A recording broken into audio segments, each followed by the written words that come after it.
এই মাসকে কেন্দ্র করে যে সমস্ত ভুল ধারণা বা কুসংস্কার আমাদের সমাজে প্রচলিত আছে এবং সমাজে ছেয়ে আছে, তার ভিতরে প্রধান এবং সবচেয়ে বড় কুসংস্কারের বিষয় হলো, অনেকেই মনে করেন রজব মাসটি হলো মেরাজের মাস এবং এই মাসের 27 তারিখে রাসূল আকরাম সাল্লাল্লাহু আলাইহি ওয়াসাল্লামের মেরাজ হয়েছে, এই ধারণা অনেক মুসলমানরা রাখেন এবং অনেকের ভিতরে এটা বদ্ধমূল আছে।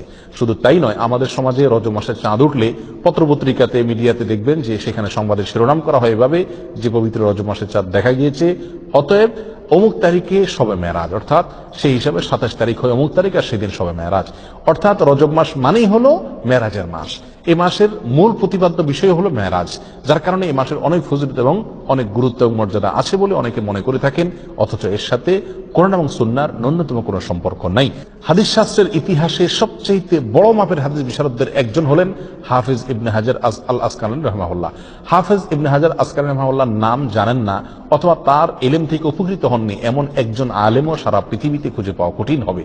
সেই হাফিজ ইবনে হাজার আল আসকালানী রাহিমাহুল্লাহ বলেছেন যে ওয়াদাকারা বাযুল কুসসা আছে, কোন কাহিনী রিসাইটার, কোন গল্পবাজ বক্তা তারা মানুষদেরকে বলে, বা গল্পবাজ লেখক তারা মানুষদেরকে জানায় যে নবী ইসলামের মেরাজের ঘটনা নাকি রজব মাসে হয়েছে এবং রজব মাসের 27 তারিখে হয়েছে।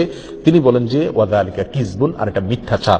নবী ইসলামের নামে তিনি রজব মাসের 27 তারিখে তার মেরাজ হয়েছে এরকম কোন গ্রহণযোগ্য বর্ণনা পাওয়া যায় না।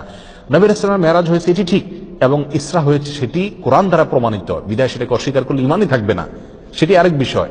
কিন্তু রজব মাসে হয়েছে এবং রজব মাসের 27 তারিখে হয়েছে, এর কোনো ভিত্তি, গ্রহণযোগ্য কোনো ভিত্তি কোরআন অথবা সহিহ সুন্নাহর কোথাও পাওয়া যায় না। নবী সাল্লাল্লাহু আলাইহি মেরাজটা ঠিক কোন মাসে হয়েছে, কোন দিনে হয়েছে, কোন সময় হয়েছে, এই প্রসঙ্গে ইমাম ইবনে তাইমিয়া রাহিমাহুল্লাহ বলেছেন যে বিশুদ্ধ কোন বর্ণনা দ্বারা কোন মাসের কথা নিশ্চিতভাবে জানা যায় না, কোন দিনের কথা জানা যায় না, কোন সময়ের কথা, তারিখের কথা জানা যায় না যে অমুক তারিখে অমুক দিনে অমুক মাসে নবী সাল্লাল্লাহু মেরাজ হয়েছে। মেরাজ হয়েছে এটি নিশ্চিত, কিন্তু তার তারিখটা সংরক্ষিত নয় এবং এ বিষয়ে যতগুলো বর্ণনা পাওয়া যায় তার কোনটি গ্রহণযোগ্য নয়।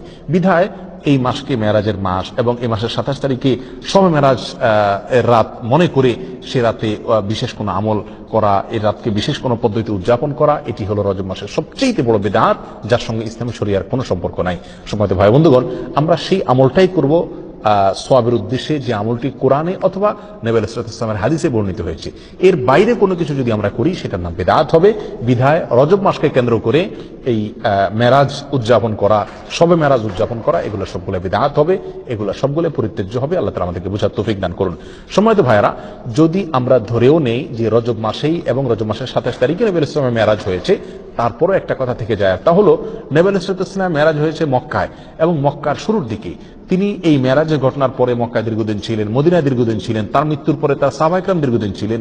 এই দীর্ঘ ইতিহাসের কখনো সাহাবায়ে কেরামের কেউ অথবা নবী সাল্লাল্লাহু আলাইহি ওয়াসাল্লাম নিজে কখনো এই মেরাজ উপলক্ষে কোন প্রকার আমল, রাত্রি যাপন, দিনের রোজা বা কোনোভাবে এটাকে উদযাপন করা, আলোচনা পর্যালোচনা করা বা এই ধরনের কোনো কর্মসূচি তিনি দিয়েছেন বা পালন করেছেন, এরকম কোনো কথা কোনো হাদিস থেকে পাওয়া যায় না বিশুদ্ধভাবে।